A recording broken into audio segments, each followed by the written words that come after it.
তো ফাইনালি প্রসেনজিৎ চ্যাটার্জি বলে দিল যে আমি আমার মাতৃভাষাকে অপমান করব, সেটা কখনো ভাবতেও পারি না কিংবা স্বপ্নেও কল্পনা করতে পারি না যে আমি আমার মাতৃভাষাকে অপমান করব। প্রসেনজিৎ চ্যাটার্জি আরও বলেছে যে যারাই ওই দিন অনুষ্ঠানে উপস্থিত ছিল তাদের মধ্যে বেশিরভাগ মানুষই বাংলা বোঝে না। আমি সেই কারণেই বলেছিলাম তুমি কেন আমাকে বাংলাতে প্রশ্ন করছো, এটাই বলতে চেয়েছে প্রসেনজিৎ চ্যাটার্জি।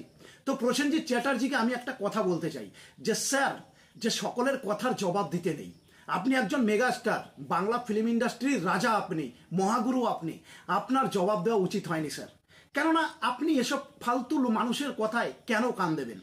ফালতু মানুষেরা তো অনেক কথাই বলবে, রাস্তায় অনেক কুকুর ঘেউ ঘেউ করে, তাই বলে কি হাতির কিছু আসে যায়? কখনো না। তো আমি প্রসেনজিৎ স্যারকে বলতে চাই, স্যার এটা একদমই উচিত হয়নি যে আপনি জবাব দিয়েছেন, আপনার জবাব দেওয়াই উচিত হয়নি। ক্লিয়ার কথা, হাতির কানে কোনো কথাই পৌঁছয় না। হাতির কানে কোনো কুকুর ঘেউ ঘেউ করলে সে আওয়াজ হাতির কানে নেয় না হাতি, কথাটা মাথায় রাখতে হবে। তো স্যার আপনার এই উত্তরটা দেওয়া মোটেও উচিত হয়নি, একদমই উচিত হয়নি। আমরা যারা আপনাকে ভালোবাসি, আপনার ফ্যান আছি, আপনার ভক্ত আছি, আপনাকে যারা ভগবান মনে করে, তারা সকলেই আপনার পাশে আছে, আপনার সাপোর্টেই কথা বলেছে। আর প্রথম দিন থেকেই জানতাম আমরা যে আপনি কোনো ভুল কাজ করেননি, আপনি যেটা বলেছেন সম্পূর্ণ ঠিক বলেছেন, সঠিক কথা বলেছেন, আমরা এটা জানতাম স্যার। আর হ্যাঁ, যারা এখন বাংলায় এই যে ঘেউ ঘেউ করছে না, যত ইউটিউবার আছে, সোশ্যাল মিডিয়া ব্লগার আছে, যারা ঘেউ ঘেউ করছে, তারা হয়তো একটা জিনিস ভুলে গেছে।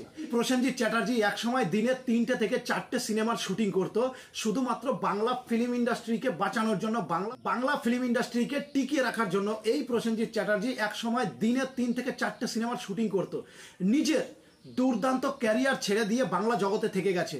বলিউডে সে নিজের একটা দুর্দান্ত জায়গা বানাতে পারতো, দুর্দান্ত একটা ক্যারিয়ার তৈরি করতে পারতো। সেই প্রসেনজিৎ চ্যাটার্জিকে আজ আমরা বাঙালি, আমরা যে বাঙালি এটা বলতেও আজ লজ্জা করছে যে আমরা বাঙালি হয়ে আমাদের বাঙালি সুপারস্টার, বাঙালি মেগাস্টার, বাঙালি মহাগুরুকে অপমান করছি, পদে পদে অপমান করছি শুধুমাত্র একটা কথার জের ধরে।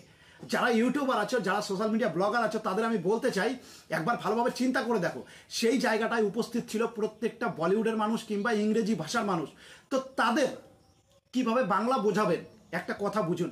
সেই জায়গায় সেই কারণে প্রসেনজিৎ স্যার বলেছিল যে আমাকে কেন বাংলায় প্রশ্ন করছো, ইংরেজিতে কিংবা হিন্দিতেও প্রশ্ন করতে পারো, এটা প্রসেনজিৎ স্যার বোঝাতে চেয়েছিল।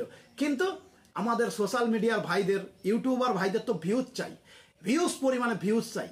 সেই কারণে প্রসেনজিতের যত পারো দুর্নাম করো, কোনোদিন সম্ভব না ভাই। প্রসেনজিৎ চ্যাটার্জিই থাকবে, কথাটা মাথায় রাখবে।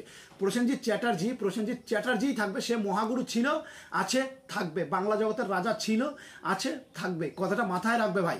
এই যে উল্টো পাল্টা কথা বললে এতে কি লাভ পেলে? কোনো লাভ পেলে না। আর গুরুদেব, আমার গুরুদেব